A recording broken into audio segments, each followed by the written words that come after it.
কিংসফোর্ডকে হত্যা করবার জন্য যে বুক বমটা পাঠানো হয়েছিল সেটারই এখানে নিদর্শন। এখানে আমাদের অনেক শহীদ এখানে ফাঁসির মঞ্চে উঠেছেন ওনারা, আর তোমরা এই ফাঁসির পরিসরটা তোমরা দেখতেই পাচ্ছ। আজকে আমরা এসেছি কলকাতার একটা হিস্টোরিক্যাল এরিয়া, মানে হিস্টোরিক্যাল জায়গা, যেটা হলো আলিপুর জেল।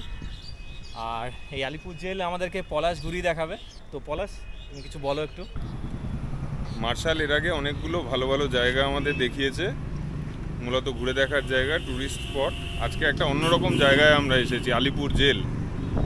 দেশ স্বাধীন করবার জন্য অনেকগুলো মানুষ, আসলে মহামানুষ, যারা নিজেদের জীবনের পুরোটা দিয়ে দিয়েছিলেন দেশ স্বাধীন করবার জন্য, তাদের বন্দি করে রাখা হতো আলিপুর জেলে। আজকে সেই আলিপুর জেল আমরা দেখতে এসেছি। এখন আমরা প্রবেশ করব আলিপুর জেলে। প্রথমে টিকিটটা কেটে নেব, 30 টাকা করে এন্ট্রি ফি।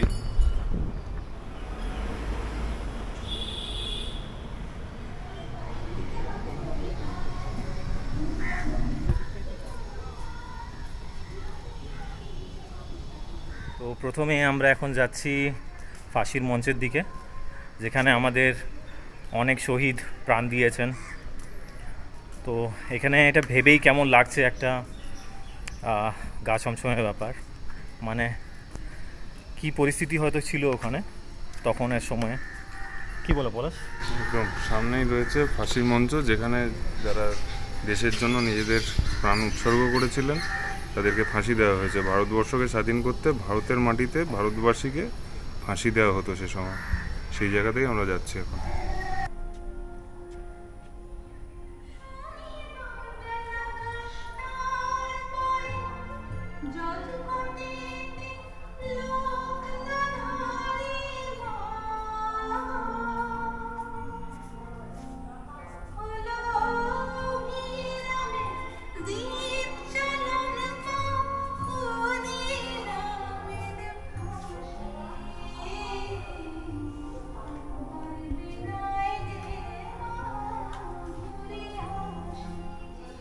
এখানে আমাদের অনেক শহীদ এখানে ফাঁসির মঞ্চে উঠেছেন ওনারা, আর তোমরা এই ফাঁসির পরিসরটা তোমরা দেখতেই পাচ্ছ।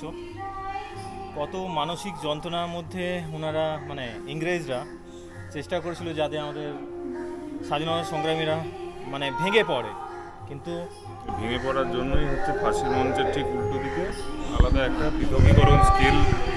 পৃথকীকরণ সেল রেখেছিল, যেখানে স্বাধীনতা সংগ্রামীদের রাখা হতো, এবং তারা যাতে এই ফাঁসির মঞ্চে সরাসরি দেখতে পারেন ফাঁসির মঞ্চের দিকে যাদের ফাঁসি দেওয়া হচ্ছে, সেই মৃত্যুর যে শেষ মুহূর্তে, সেই যন্ত্রণার মুহূর্ত তারা লক্ষ্য করে যাতে ভেঙে পড়েন এবং গোপন তথ্যগুলো যাতে ব্রিটিশ সাম্রাজ্যবাদের কাছে উগলে দেন, সেই জন্য স্বাধীনতা সংগ্রামীদের ওখানে রেখে ভয় দেখানো হতো। ফাঁসির আদেশপ্রাপ্ত যারা স্বাধীনতা সংগ্রামী ছিলেন সেই সময়, ফাঁসির আগের দিন তাদেরকে এরকম ঘরগুলোতে রাখা হতো। এই ছোট্ট জায়গা, পাশের ঘরগুলো আরও ছোট, যেখানে একটা মানুষের পক্ষে সুস্থভাবে বাঁচা খুব দুষ্কর।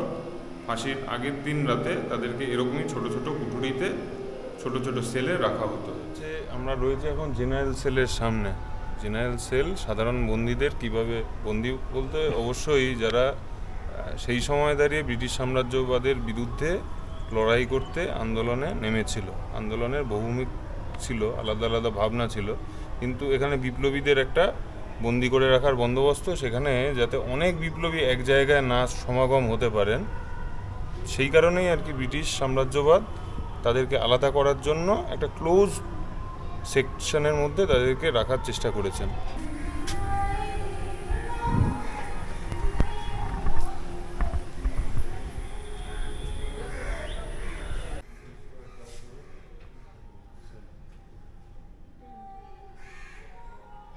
এখন আমরা প্রবেশ করব নেহেরু কক্ষ, যেখানে নেহেরু কক্ষের একটি ঘরে 1934 তার 17ই ফেব্রুয়ারি থেকে 7ই মে পর্যন্ত 80 দিন এই নেহেরু কক্ষের একটি ঘরে দেশের প্রথম প্রধানমন্ত্রী পণ্ডিত জওহরলাল নেহেরু বন্দী ছিলেন।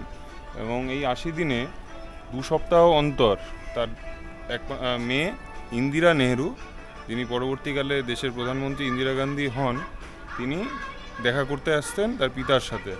একটি গাছতলায় বসে পিতার সাথে তিনি কথা বলতেন 20 মিনিটের জন্য।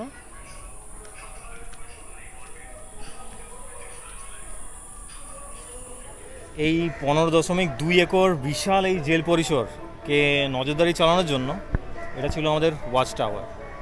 তো এই ওয়াচ টাওয়ারটা ঠিক এরকম, আর বলা সেগুলো আমাদের উইংগুলো ছিল নাকি? আলাদা সব উইং রয়েছে, সবকটা উইংয়ের দিকেই যাতে নজরদারি চালানো যায় এই বিশাল জেল পরিসর, সেই বন্দোবস্ত এই সেন্ট্রাল ওয়াচ টাওয়ার থেকে করা হতো। জেলটা সংস্কার করা হয়েছে, কিন্তু এই একটা জায়গা যেই জায়গায় কোনো রকম সংস্কার করা হয়নি, একদম ঐতিহাসিকভাবেই যেভাবে তৈরি হয়েছিল বা যেইভাবে ছিল সেইভাবেই এই কক্ষটা রাখা হয়েছে।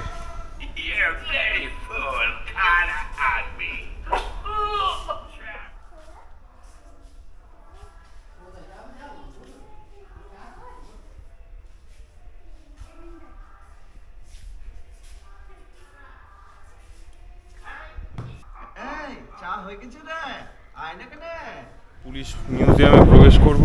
এই পুলিশ মিউজিয়ামে যা যা রয়েছে সেগুলো আসলে এবিসি রোডে যে পুলিশ মিউজিয়াম রয়েছে সেই পুলিশ মিউজিয়াম থেকে ওই উপকরণগুলো এখানে ট্রান্সফার করা হয়েছে। অনেকগুলো পিস্তল সহ অনেক কিছু আমরা দেখতে পাচ্ছি। এগুলো আসলে ঢাকা ষড়যন্ত্র মামলা 1910 সালের যে ব্যবহৃত সামগ্রীগুলো ছিল, মূলত রিভলভার সহ অন্যান্য সামগ্রী এখানে রয়েছে, বম সেল রয়েছে এখানে। আলিপুর ষড়যন্ত্র মামলায় যে বিষয়গুলো ব্যবহার হয়েছে, যে সামগ্রীগুলো ব্যবহার করা হয়েছিল সেগুলো এখন দেখব। কিংসফোর্ডকে হত্যা করবার জন্য যে বুক বমটা পাঠানো হয়েছিল সেটারই এখানে নিদর্শন রয়েছে।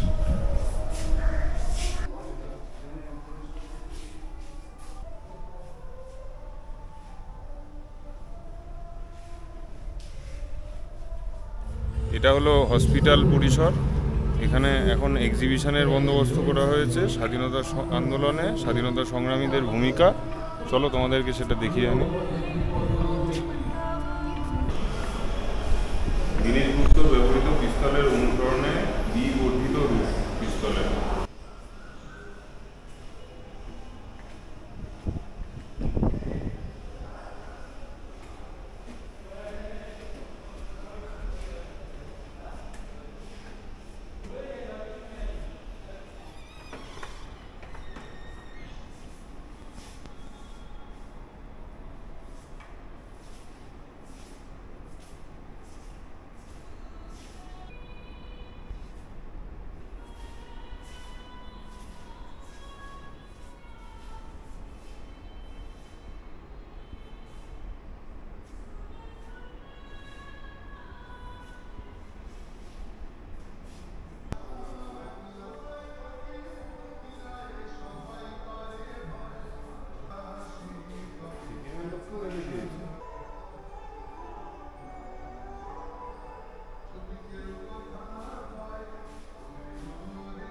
এখানে এসে ভারতের স্বাধীনতা সংগ্রামে বিশেষ করে বিপ্লবীরা অন্যান্যরাও যারা সংগ্রামে নেমেছিলেন তাদের আত্মত্যাগ, সে সময়কার লড়াই, তাদের যে দৃঢ় চেতা মানসিকতা সেটাও দেখতে পাচ্ছি। তারা কীভাবে কষ্ট করে এখানে থাকতেন সেটা উপলব্ধি করবার চেষ্টা আমরা করছি।